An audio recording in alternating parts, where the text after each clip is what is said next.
Assalamualaikum warahmatullahi wabarakatuh. Kami dari kelompok 6 akan mempresentasikan mengenai sistem keuangan konvensional. Yang pertama yaitu pengertian dari sistem keuangan konvensional, yaitu latar belakang sistem keuangan adalah sistem yang memungkinkan pertukaran dana antara pelaku pasar keuangan seperti pemberi peminjam, investor, dan peminjam. Sistem keuangan beroperasi di tingkat nasional dan global. Mereka terdiri dari layanan, pasar, dan institusi yang kompleks dan terkait erat yang dimaksudkan untuk menyediakan hubungan yang efisien dan teratur antara investor dan deposan. Dengan kata lain, sistem keuangan dapat diketahui di mana pernah ada pertukaran media keuangan, sedangkan terdapat realokasi dana ke daerah yang membutuhkan untuk memanfaatkan potensi yang ideal dan menempatkannya digunakan untuk mendapatkan manfaat darinya. Keseluruhan mekanisme ini dikenal dengan sistem keuangan. Uang, kredit, dan keuangan digunakan sebagai alat tukar dalam sistem keuangan. Mereka berfungsi sebagai media nilai yang diketahui di mana barang dan jasa dapat ditukarkan sebagai alternatif dan barter.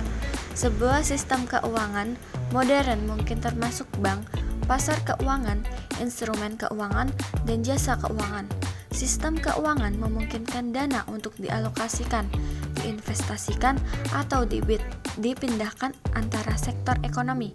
Mereka memungkinkan individu dan perusahaan untuk berbagi resiko terkait. Adapun komponen dari sistem keuangan yaitu lembaga keuangan bank, lembaga keuangan non-bank, pasar keuangan, pasar primer, pasar perdana, dan pasar sekunder. Selanjutnya yaitu pentingnya sistem keuangan yang akan dijelaskan oleh Nani Suryanti. Selanjutnya, saya akan menjelaskan tentang pentingnya sistem keuangan. Sistem keuangan memegang peranan yang sangat penting dalam perekonomian. Sebagai bagian dari sistem perekonomian, sistem keuangan berfungsi mengalokasikan dana dari pihak yang mengalami surplus kepada yang mengalami defisit. Apabila sistem keuangan tidak stabil dan tidak berfungsi secara efisien, mengalokasikan dana tidak akan berjalan dengan baik sehingga dapat menghambat pertumbuhan ekonomi.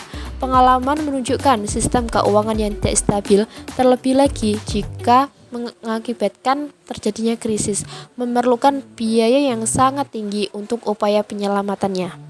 Tidak banyak perusahaan yang sudah dilengkapi dengan sistem keuangan yang baik. Hampir semua perusahaan yang tergolong besarlah yang sudah memiliki sistem keuangan yang baik dengan pembagian fungsi tugas yang jelas. Perusahaan ini biasanya sudah memiliki aset yang besar dan omset sudah mencapai puluhan miliar per tahun. Namun, untuk perusahaan yang tergolong menengah ke bawah belum sadar akan pentingnya sistem keuangan yang baik. Dalam membangun sistem ada beberapa hal yang perlu diperhatikan. Pertama yang dibangun adalah sistem operasional perusahaan atau SOP. Perusahaan harus membuat alur sistem yang jelas yang akan menjadi pedoman pelaksanaan nantinya. SOP ini harus memuat semua proses atau transaksi yang terjadi dalam perusahaan.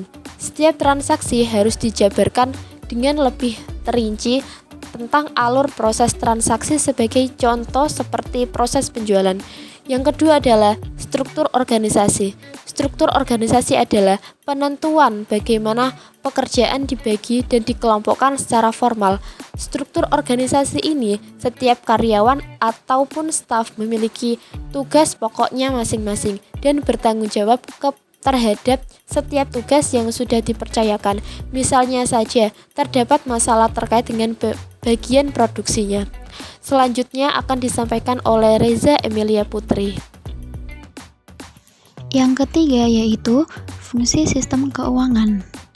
Peran sistem keuangan yaitu mengalihkan dana dari pihak yang mengalami kelebihan dana kepada pihak yang kekurangan dana. Dengan sistem keuangan yang stabil, ekonomi bisa terus tumbuh dan meningkatkan standar kehidupan masyarakat. Menurut Peter S. Ross, sistem keuangan dalam perekonomian modern itu setidaknya harus memiliki 7 fungsi utama. Di antaranya, yang pertama, fungsi tabungan.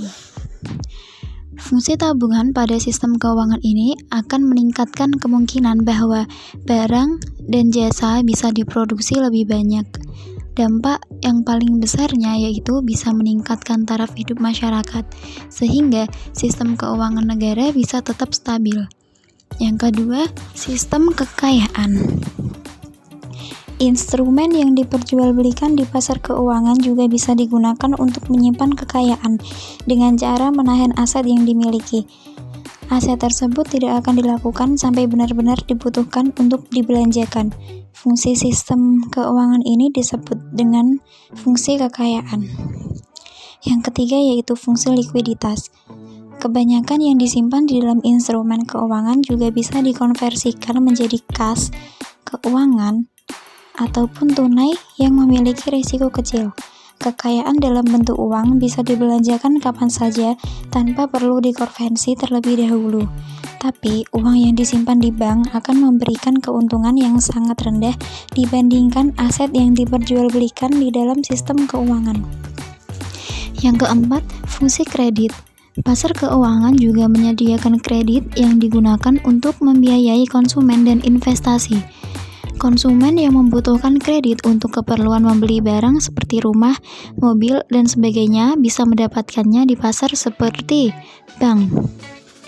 Yang kelima yaitu fungsi pembayaran. Proses pembayaran dari transaksi barang jasa juga disediakan oleh sistem keuangan. Instrumen yang bisa digunakan untuk fungsi pembayaran ini antara lain adalah cek, kartu kredit, giro, dan kartu debit. Yang keenam, fungsi resiko. Seiring berkembangnya waktu, sistem keuangan juga bisa digunakan untuk proteksi jiwa, harta maupun resiko kerugian. Tidak hanya untuk keperluan perorangan, tapi juga untuk semua unit usaha, termasuk lembaga pemerintahan. Yang ketujuh yaitu fungsi kebijakan. Dalam dekade terakhir ini, pasar keuangan juga menjadi alat utama bagi para otoritas untuk menjalankan kebaikan demi menstabilkan perekonomian negara, sehingga akan mengurangi kemungkinan terjadinya inflasi. Itulah 7 fungsi sistem keuangan yang saat ini sudah banyak digunakan oleh sebagian besar negara di dunia. Fungsi ini semestinya bisa dijalankan karena akan membuat sistem perekonomian menjadi lebih stabil, sehingga masyarakat juga bisa terus sejahtera. Yang keempat, stabilitas sistem keuangan. Stabilitas sistem keuangan adalah suatu kondisi yang memungkinkan sistem keuangan nasional berfungsi secara efektif dan efisien, serta mampu bertahan terhadap kerentanan internal dan eksternal, sehingga alokasi sumber pendanaan atau pembiayaan dapat berkontribusi pada pertumbuhan dan stabilitas perekonomian nasional.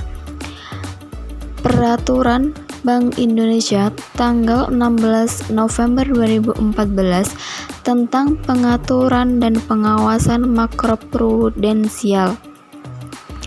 Sementara sistem keuangan sendiri adalah suatu sistem yang terdiri atas lembaga keuangan, pasar keuangan, infrastruktur keuangan, serta perusahaan non-keuangan dan rumah tangga yang saling berinteraksi dalam pendanaan atau penyediaan pembiayaan pertumbuhan perekonomian.